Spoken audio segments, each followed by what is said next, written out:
Laura, por tu presentación. Por experiencia personal sé que la tecnología que ustedes brindan es buenísima. Y a continuación lo vamos a escuchar a David Howe, que siempre impresiona con sus presentaciones y divierte. Muchas gracias.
All right, I think that's working now. Good morning, everyone. How are you today? Is everyone happy to be here in Guatemala? Are you that sleepy? Okay, I'll ask again. Is everyone happy to be here in Guatemala? There you go. There you go. Thank you. That's a little better. You haven't had your coffee yet. So Aura speaks 4 languages. I only speak 2, English and technology. So you're going to have to bear with the English and the technology here. All right, so isn't this like a beautiful room? I don't think I've ever presented in a more beautiful space than this one. And we were sitting up here before we started, and Aura and I were speaking, and I was saying how like this chair is like really big, and it feels like sitting in a throne. And she says, it's like, look around, it's like Game of Thrones. So really quickly, I put this together right before we started. So has anybody here heard me speak in Santiago or Panama City? Anybody? A handful, okay. Those of you may remember my family from those trips. I got to say, they could not come on this trip. You know, they can't get the kids out of school, but they do send their regards from New York to all of you. But in a way, my daughter was here last night, because last night, out in the courtyard right outside there, I was Skyping with her and reading her a bedtime story from the courtyard right outside this room. So thanks to mobile technology, in a way, my daughter was here with us just last evening. Now, if you're tweeting today, and you're more than welcome to tweet everything I'm talking about, this is my information. Please tweet away. Some of you who know me may realize that my job has changed since the last time you saw me. Most of you know me from my work at the Wall Street Journal, where I was the executive mobile editor, and I was their first mobile editor back in 2009, and I worked there in mobile for about 8 years. I am now the vice president and executive editor for Hearst Newspapers Digital. I've only been doing this job for a month. So afterwards, if you come up to me and ask for business cards or something, I don't have any. Not yet. I am currently overseeing Hearst digital platforms, audience growth, news innovation, transformation in newsrooms, getting newsrooms to think digital, to think mobile. I've been working in mobile for a very long time, and at the Journal, I created its mobile team, its family of apps, its tablet edition. I wrote a lot of algorithms for that, to power that, and I sort of had a lot to do with turning their newsroom into a mobile-focused newsroom. So I've done a lot of different things, but in case you're a reporter or you're an editor, I need to assure you that I have been a journalist for about 21 years now. And that's how I think of myself, as a journalist. That's the word that comes to mind. So as I talk to you, that's the perspective I bring to this. So here's the plan for the next 25 minutes or so. I'm going to talk to you about why mobile is important, because I know you've never heard this from anybody else ever before. And then I've got a dozen tips for you, 12 tips to help you transform your newsroom to think about mobile, to make mobile important. And these tips are in 3 different levels, because I know everyone's in a different place, but I'm going to talk about that. Then finally, I'm going to talk a little bit about emerging technology, sort of what are the new trends, what are the hot things that are coming down the road here. So first of all, I have a question for all of you. And if you heard me ask this question before at some other presentation, the answer has changed. All right? So, and I'm looking for people to hold up their hands so I can pick on you, because if you all shout it out, especially in Spanish, I'm going to have no idea what's going on. So, I want hands. Does anybody know how many mobile devices are in service in the world right now? And by mobile device, I mean not Wi-Fi, but something with a data plan, you know, a cell phone, a smartphone, e-reader, a tablet, something like that. Does anybody have a number?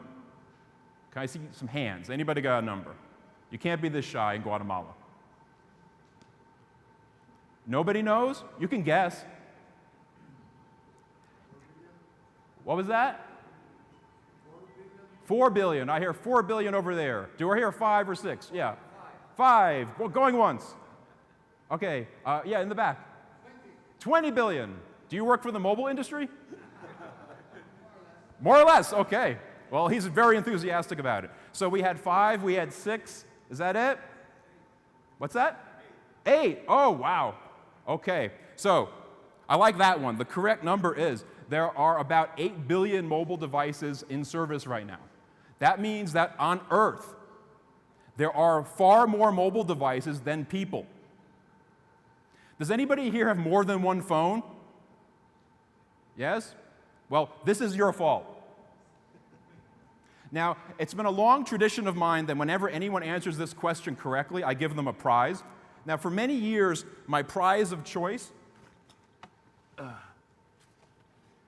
has been the Angry Bird. Now, you know, I've been doing this for a long time, and the Angry Bird's starting to get a little old. So now I offer you a choice. Angry Bird or Pokeball? Angry Bird. Okay, you're going for the classic. Okay. Now, in either case, I have to throw this at you. So if you've got like water and stuff, you might want to like hold on to it. I'm going to try to do it from the stage, which is pretty dangerous. All right, you ready? I don't know if you want to stand up. I don't know. This is pretty far away. I'm going to risk embarrassing myself. Okay, you ready? Here we go. Almost. Good job, though. Congratulations. There are more prizes, so you're encouraged to participate.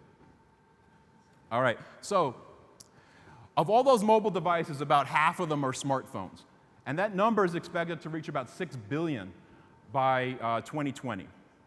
In the United States, about 2/3 of all the digital time spent is with mobile. And most of that is with apps. And most of that is just a few apps. And most of that is Facebook. Now, of all the major news organizations in the world, the vast majority of them have more mobile traffic than desktop traffic. What this comes down to is that the battle for the future of news and information and media has been fought, and mobile won. This is not a debate. It's done. Guys, it's a mobile world. We just live in it. Now, this trend has created a lot of headlines. If you follow our industry, you see them all the time. You can't get away from mobile this, mobile that. This is great, because I have spent years trying to convince people that mobile is important. Now I don't have to do this anymore. because people get it. Mobile is important. But there's a different problem now. We all agree that mobile is important, but a lot of people don't really understand it in a fundamental way. I want to help all of you understand mobile in a really fundamental way. And if you saw me do this in Santiago, don't give it away. So, do me a favor, everybody. Take out your smartphone. I know there's a translation delay a little bit, but take out your phone. Everyone take out your phone. If you came all the way to Guatemala without a smartphone, you and I need to have a private conversation later. Okay, has everyone got their phone out? Yes? I'm listening? Yes? Okay, unlock your phone, and when your phone is unlocked, hold it up like this so I can see it. And keep them up. All right, everybody, I'm waiting for you. I got some grouchy people not participating over here. All right, everyone, pick your phone. Okay, oh, you guys look great. I gotta take a selfie. Hold on a second. This is all about. Keep your phones up. Hold on a second. All right, I got another one just for this. All right, ready? Here we go. There we go. Nice. You guys look like. Oh, keep them up. You look like protesters. All right, now with your unlocked smartphone, hand it to the person on your right.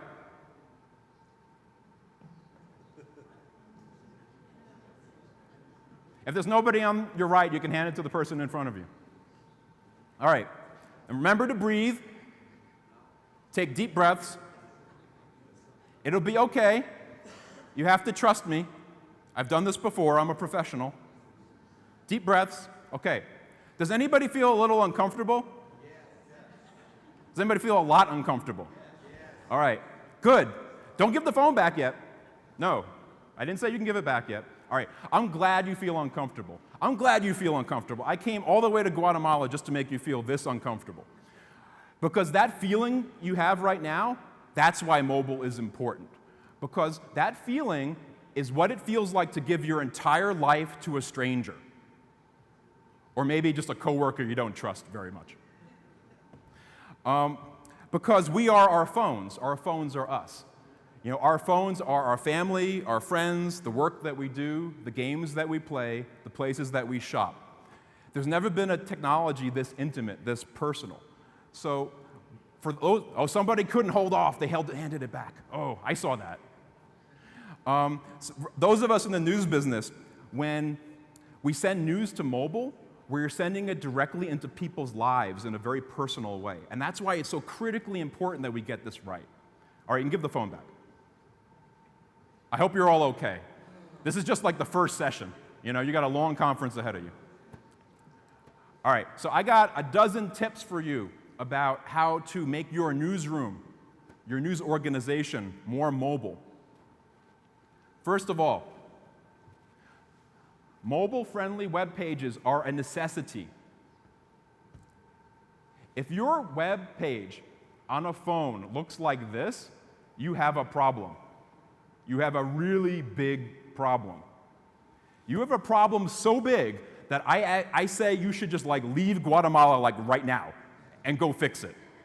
I don't have to get to the other 11 tips. We stop right here. Go home, fix this problem, okay? Because if your website looks like this on a phone, not only are you behind, you're not even in the game. You're not even playing. It's critically important to fix this. Now, for many years, there's been this debate about, oh, should I have a mobile website or should I have an app? You know, for years, people have gone back and forth over the pros and cons. Well, I can tell you, from my perspective, it's already settled. And here's the answer.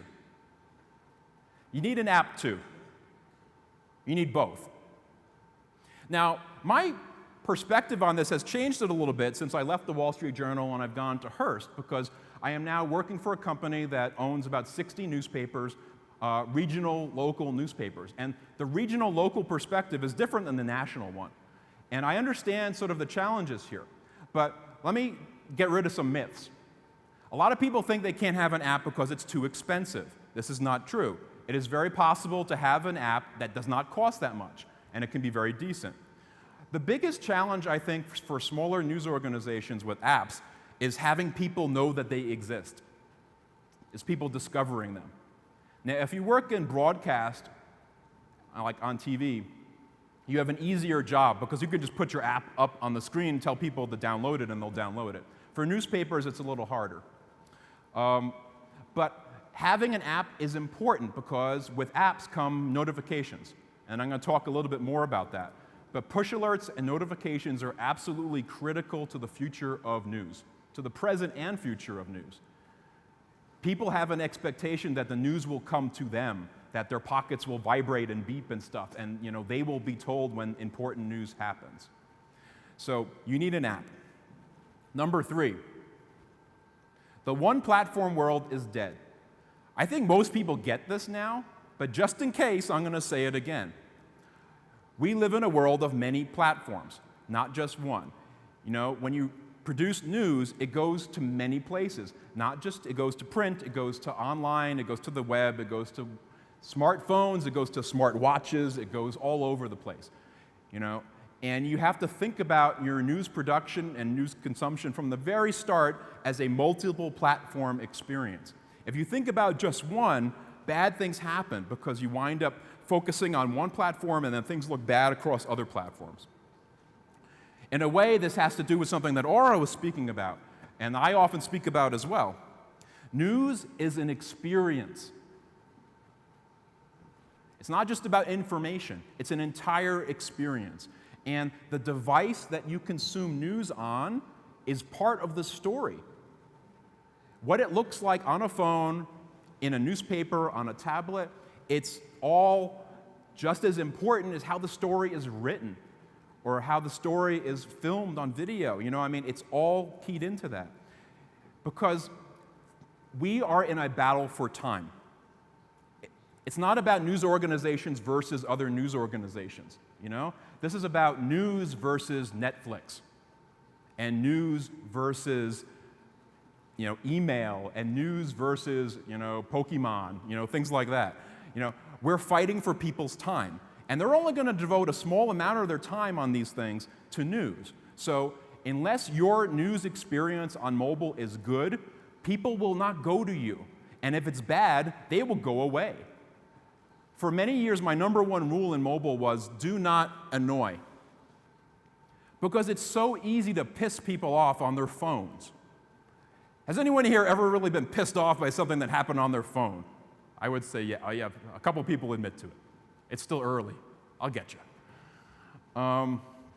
So it's really important that annoying things don't happen. The load time has to be good. The advertising can't be obnoxious and interruptive. You have to make things a good experience for people. All right, that's level 1. Now, the tips I'm giving you have 3 levels: level 1, level 2, and level 3, which is kind of beginner, intermediate, and advanced. I know you're all in different places, so I didn't want to scare anybody by going right to advanced. Some of you need level 1, some of you are on 2, some of you are on 3. So we're ready for level 2. Are you ready for level 2? Yes? Apparently, you're only happy to be in Guatemala. That's the only thing you answer to. Okay, I hope you're ready for level 2 because we're going to level up. All right, so now we are heading into level 2. Level 2, if a graphic doesn't work on a phone, it doesn't work. Period. I bet everyone has seen a graphic that looks really bad on a phone. You have to pinch and you have to zoom. It's not tailored for that device. This is really important because as mobile becomes the majority platform everywhere, if your graphic looks lousy on a phone, you're basically serving a horrible experience to most of your audience. So you need to make sure this works. This is hard. When I was at the Wall Street Journal, it took years to get this right, years. And just in the last couple years have we really started to figure this out, how you do this. There's all kinds of techniques that I'm more than happy to tell you about if you want to ask about them in the Q&A. But this is important, both for interactive graphics and for static graphics that you might see in the newspaper, like charts and things. All right, number 6. You've heard about mobile first, right? You've heard this term. It gets used a lot. What it really means is that you have to think about mobile from the very, very beginning of everything that you do. It can't be an afterthought. It can't be the thing that comes at the end. When mobile is an afterthought to your news process, bad things happen. Because you have this great news project you put together, and all these reporters and editors and graphic artists and photographers, and they all worked on it, and you spent hours and hours and all this money working on it, and then at the end, someone asks, oh, what does it look like on a phone? And you look at it on the phone, and it's horrible. It's crashing, the phone. It takes forever to load. It destroys people's data plans. You have to think about mobile from the very beginning of everything that you do. It should be the first topic in your meetings. What's our mobile plan? It shouldn't be the last topic. This is important. What can help you do this is having the right mobile team. I started at the Wall Street Journal as their only mobile editor. It was just me and a BlackBerry app and not much else going on. But I built a team of people over the 8 years I was there. Now, for many of you, maybe you have a mobile editor, but maybe your mobile editor is also your social editor, who is also your digital editor. That happens sometimes. But even though all digital is really about mobile now in a lot of ways, it still pays to have experts, people who know how to do this. And I can tell you, just owning a phone does not make you a mobile expert. All right? Now, if you need some tips on how to find these people, I wrote an article for the Poynter Institute a few years ago, and it's still online. 6 ways to be a good mobile editor. This will help you find those people.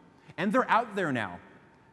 6 to 7 years ago, there were no mobile editors, maybe except for me, and you had to hire people who didn't really know anything about it. Now, there's a lot of mobile editors, experienced people that you can get, and it's important to have these people on your team.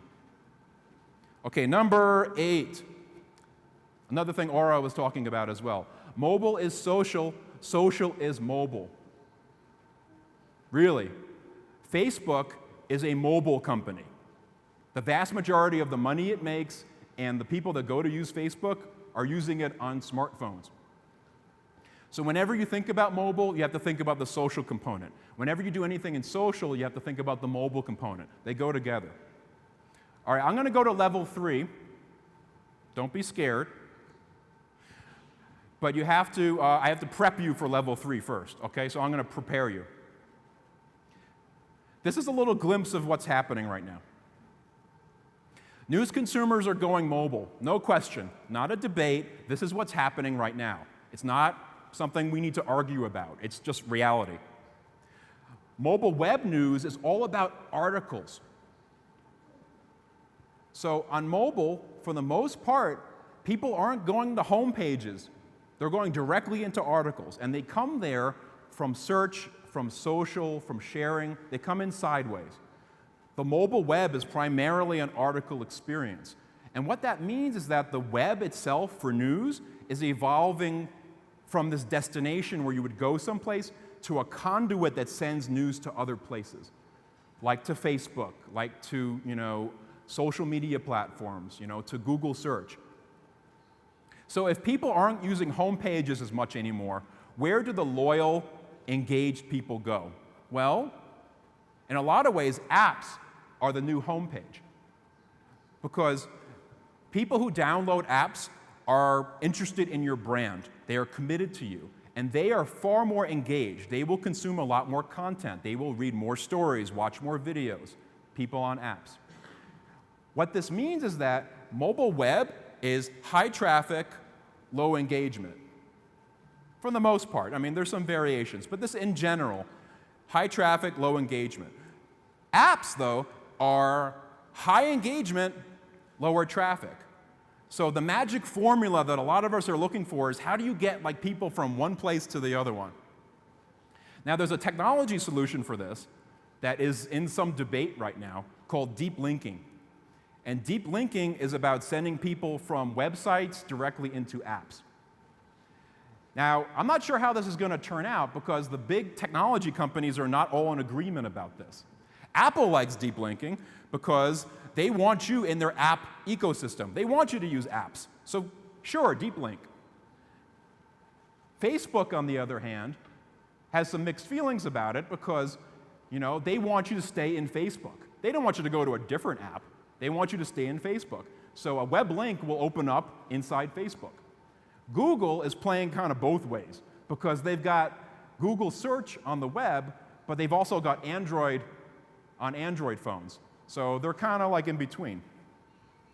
Now, I mentioned before that notifications are critical to the future of news. It's really, I can't really emphasize this enough. Push alerts and notifications are incredibly important. And the lock screen on your phone, those phones you were holding up a little while ago, that's a news platform unto itself. That sentence that you see, there is art and science that goes into just writing that sentence. What kind of tone does it have? How many characters do you use? What time do you send it? How many do you send per day? Do you send too many? Do you send too little? This is like a big deal, and it's not just something where you're just like, oh, let's send an alert. You know, this matters a lot. Overall, technology is becoming more personal, contextual, aware of behavior. It anticipates you. This is about when your toaster knows what news you need before you do. You know, you get in your car and it starts giving you the news that you didn't ask for. It's a little scary, but this is the reality of the world that we're moving into. And finally, the interfaces that we use are moving beyond screens to focus a lot on voice and conversation. You've seen like bots, right? Like these bots. This is like the very primitive kind of technology that's leading to news as a conversation, where you talk to your technology and your technology talks back to you. It's not just about it reading a story, it's you asking questions of it and it answering your questions like it's a person. It sounds like science fiction stuff, but it's really here. The early stages of it are here. All right. Now, I've given you a lot of background. Are you ready for level 3? Tres. See, that's about it for the Spanish. Are you ready? Yes? I don't know if you're ready. I can't tell. Yes? Oh, wow. There must be like a lot of jet lag in this room. All right. So, level 3. Newspapers may not be forever, but neither are news websites. This is often a very controversial statement in a lot of audiences. It may not mean what you think it means. So let me explain.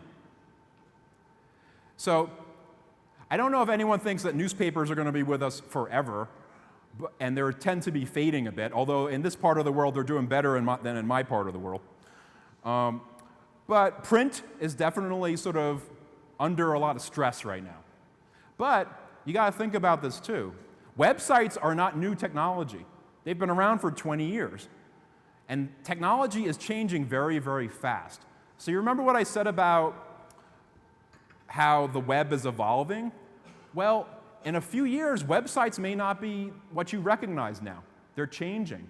They're changing so much that you may not recognize them anymore. They're becoming, like I said, a conduit for information to platforms, to apps, to other places. Now, number 10. This one's really important. In the age of mobile, we are all wire services. This one is really important because for newspapers in particular, it's the hardest lesson to learn. Now, I was a wire service reporter for many years. I worked for the Associated Press and for Cox newspapers. And for me, writing stories fast, really, really fast, is normal, okay? Where I come from and my perspective is your deadline is always now. It's not 6 hours from now, it's not late at night. Deadlines are now. Because that's the world we live in. It was true for digital, but now it's even more true because of mobile. Because the news has to happen right away. When the news breaks, you have to send it out. You can't wait for the 700, 800, 1,200 word story that you're making perfect for the newspaper. The news has to get out fast. So you iterate. You send news out when it happens, and then you build on it, and you write more and more and more. And you just make it longer, and then you have the perfect, beautiful analysis version that goes into the newspaper. But you have to be fast. All right, number 11.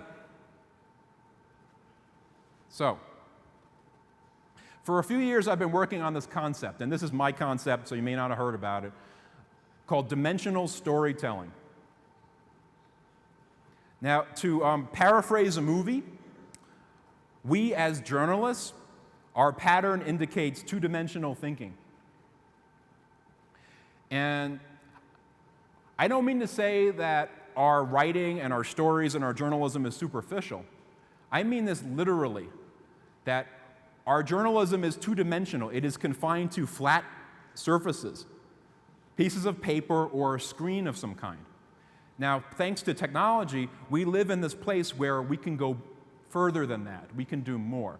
Your phone has an accelerometer in it. It has a touch screen. It has all kinds of sensors. It has an awareness of location.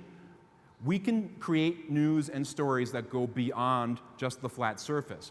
You can have interactive graphics that really involve touch. You can have things like virtual reality that involve, sort of looking around with your phone like this. There's movement. There's other dimensions to think about. Last tip. So, for a number of years, I've been thinking about that we as journalists lack a storytelling structure for mobile, a narrative structure. I'm not talking about user interface so much here. This is about writing, and it's about storytelling. So I've come up with something that I call the inverted iceberg. And you've heard about the inverted pyramid, which is like basic journalism stuff. Most important news at the top, less important further down. This is like that, but a little different. So an iceberg has a little bit on the surface, but most of it is below the water, right? And there's like this hard line that you can't see beneath the water. But an inverted iceberg is when an iceberg flips upside down, which happens once in a while. When an iceberg flips upside down, the top of it is really, really beautiful.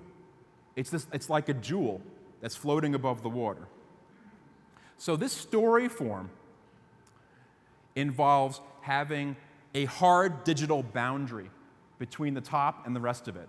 That means like a journalist-chosen location where you tap for more information to expand the story. Now, you see this on a lot of websites and apps in a little bit. We're kind of getting to this, where it says read more or tap for more information. But that's imposed by the technology side. That's like a user design thing. I'm talking about a storytelling tool. The top of the story needs to be beautiful. Like leads and tops of stories have always been, it needs to draw people in. But even more so, every story that you write, I know it seems hard, especially if you're writing about something really dull, but try to make it good, because that's what brings people in. The rest of the story has a modular, linear structure that has compartments, that gives people off-ramps. Now, we know the truth is that people don't read all of the news that we create. They'll read as much as they want, and then they'll leave. This gives us an opportunity to have some control over that process, where you give people specific endings of when a story can end, and then they can leave. It's kind of like magazine writing. Now, this is not, you've heard about atomization and cards and other kind of mobile storytelling attempts. This is not that. This is something totally different. Now, you may ask me for examples of this, and I can't give you any because I haven't made one yet. I made this up, and it's all new. And before I was working on creating a real-world example of this, but then I left the Wall Street Journal and got a new job, and I haven't gotten back to it yet. But soon. And if you want to go for it and try to write a story this way, hey, call me up, we'll work on it. All right, I'm wrapping up here. This is kind of like what is really hot right now and what's in the future. I mentioned notifications, that the technology behind notifications are getting a lot smarter. Voice interaction, talking to your technology. Vertical video is a relatively new thing that's sort of taking off because, again, if this is the majority platform, then looking at video this way makes more sense. It used to be that was like the horrible thing you couldn't do, but now we've gone from this to this. Virtual reality. Still early stages, but last year was like a big year for virtual reality in news, and we're only going to go further out. There's a lot of storytelling possibilities. And finally, augmented reality, which in some ways has the potential to be even bigger than virtual reality, where this is where you overlay the real world with digital information. I discovered yesterday that there is an Antigua, Guatemala app that has augmented reality built in, so that as you wander around the town here, you can use augmented reality on your phone to sort of lead you to historical places and then look up the information about them. Now, I wanted to explain one more thing about augmented reality, but to do that, I need a volunteer to come up here with me. Now, you guys have been really quiet, so this might be a hard one, all right? But there is a prize involved that helps if you're envious of the man with the angry bird. So I do need somebody. Oh, I think someone is, against their will, someone is being volunteered. All right, come on up. All right, he's very brave. Come on, he needs your applause. All right, come on.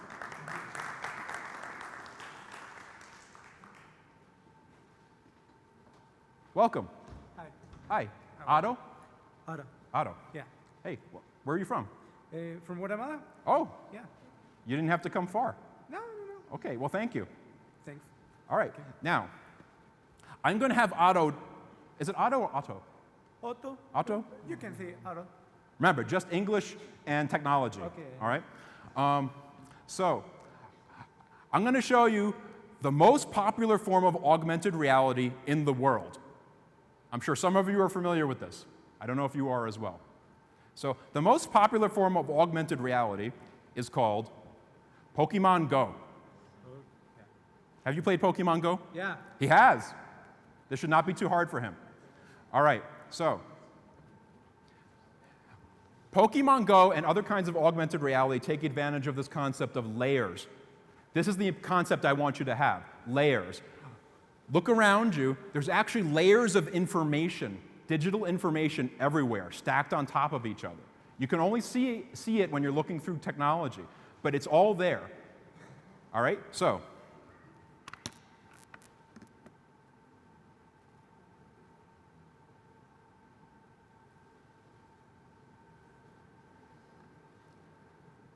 all right, you guys in the front, need to be careful here. There's a hoot hoot.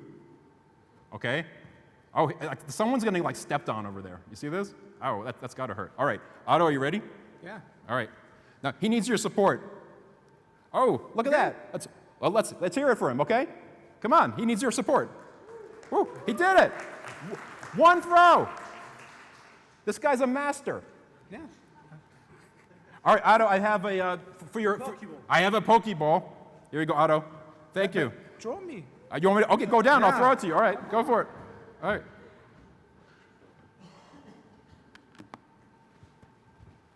Right there? I don't want to hit the screen. That could be expensive. Okay? Are you ready? Yeah. You're ready. Okay. He got it in one throw. He's really good. All right? Ready? Okay, here you go. Pokemon. Here you go. Oh, that's my fault. Bad presenter. All right, but let's hear it for Otto for coming up here, all right? Thank you. All right, one last thought for you, and that is this. I hope you all come away with this. Mobile is not a mystery. I hear a lot of people say, oh, we have to experiment with this new mobile thing. It's not a new mobile thing. I was a mobile editor for 8 years. This is not new. It's been around. We have experience now. We know how to do this. So don't be afraid of it. You know, this is the future. This is the present. Mobile is the now. And we can do this, and I believe that all of you can do this too. All right, we're going to do some questions, but I will say thank you very much.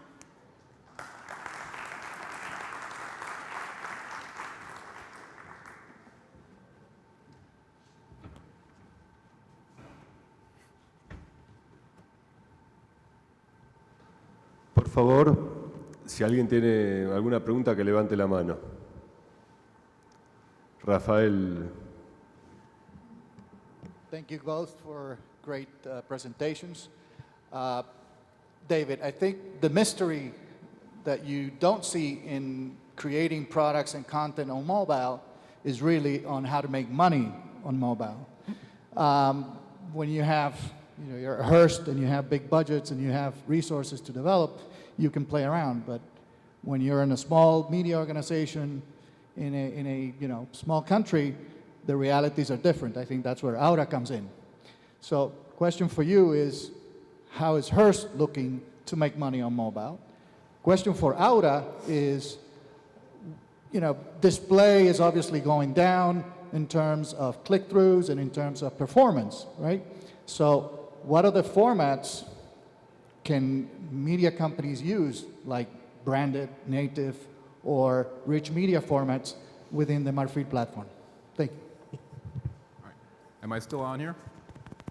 Over here? Okay. Yes. So, you're right. Monetizing mobile, making money from mobile, very challenging, very difficult. Can it be done? Yes. You know how? Because Facebook can do it. They have vast scale, and they make a lot of money, mostly from mobile. Other people do too. I would not assume that news organizations, larger news organizations, have it easy. We're all struggling for resources. Everybody does. From the New York Times to the Wall Street Journal to Hearst, none of it is easy. From my experience, I can give you a couple tips about mobile monetization. First of all, banner ads at the bottom of mobile do not work very well. People tap on them by accident, they don't make a lot of money. Better to have ads in line with the content, flowing down the page. Display ads sometimes, but from my previous experience, a lot of the time, native advertising in mobile, inside, inline, works better than display advertising. It's going to vary on your audience. I do encourage, though, anyone who goes that route to clearly identify ads as ads. No question this is hard. No question about it. But it's sort of the reality that we have to navigate. And we're all trying to figure this out right now. I think through advertising, through subscription models as well, there are opportunities for mobile monetization, for making money on mobile web, on mobile apps. There's a balance to be struck there.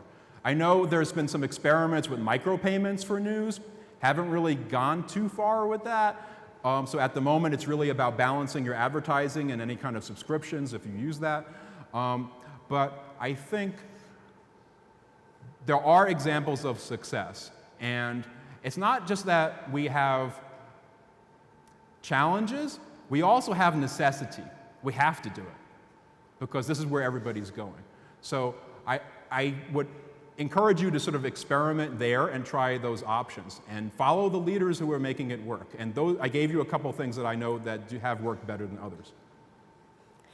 Bueno, ahora voy a hablar desde la perspectiva de Marfil. En Marfil consideramos, y así lo hemos demostrado, llevamos más de 6 años en la industria. Somos Google Certified Partners, Publishing Certified Partners. También somos socios de Google en móvil optimización y también somos socios tecnológicos de Google AMP y trabajamos de la mano de Google.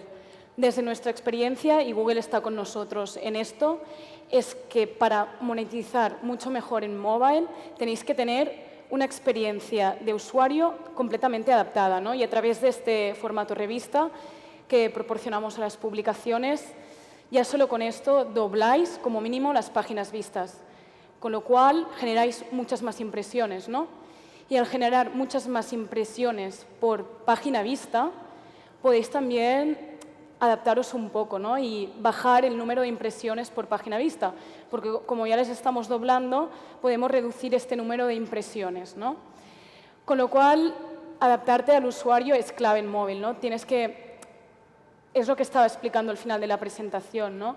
Que cada tipología de usuario tiene un número adecuado de impresiones, unas marcas, y obviamente esto se tiene que hacer a través de programática. Y aquí tenéis mucho espacio para trabajar en ello, ¿no? Mi recomendación es que recopiléis todos vuestros datos que tenéis, ya sea ADEX, FP, cualquier ad server, y que analicéis esta información, ¿no? Se tiende a no hacerlo. Y si analizas la información, por ejemplo, nosotros tenemos ya un equipo de 10 analistas y matemáticos que están constantemente trabajando en generar estas dimensiones para mandar según el usuario en este clúster en concreto, ¿no? Y obviamente variar floor price, variar el número de impresiones. La verdad es que hay mucho juego aquí, es algo que es muy complejo, ¿no? Y quizá tomaríamos otra sesión solo para hablar de cómo mejorar esta programática, pero sí que tenéis que trabajar muy duro en un análisis muy extenso de vuestros datos históricos y automatizarlo todo, ¿no? Porque realmente es algo que no podemos hacer manual, ¿no? Y obviamente siempre a través de técnicas de machine learning ir mejorando. Y se puede y lo estamos logrando. Una de las últimas incorporaciones que hemos hecho, por ejemplo, desde Marfil, es colocar un mecanismo que lo hemos llamado sonar, que lo que hace es sondear el mejor floor price, ¿no? Mandamos 5% de la audiencia a otros floor price para validar si estamos enviando el tráfico y colocando el floor price adecuado, ¿no? No sé si esto responde a la pregunta, pero obviamente estoy abierta para hablar de todo esto durante este evento. ¿Alguien más tiene alguna otra pregunta? Entonces, damos por finalizado esta sesión. Sé que David y Aura se van a quedar con nosotros durante toda la conferencia, así que les pido por favor que se acerquen. Ambos son muy divertidos y es muy interesante charlar con ellos. Gracias.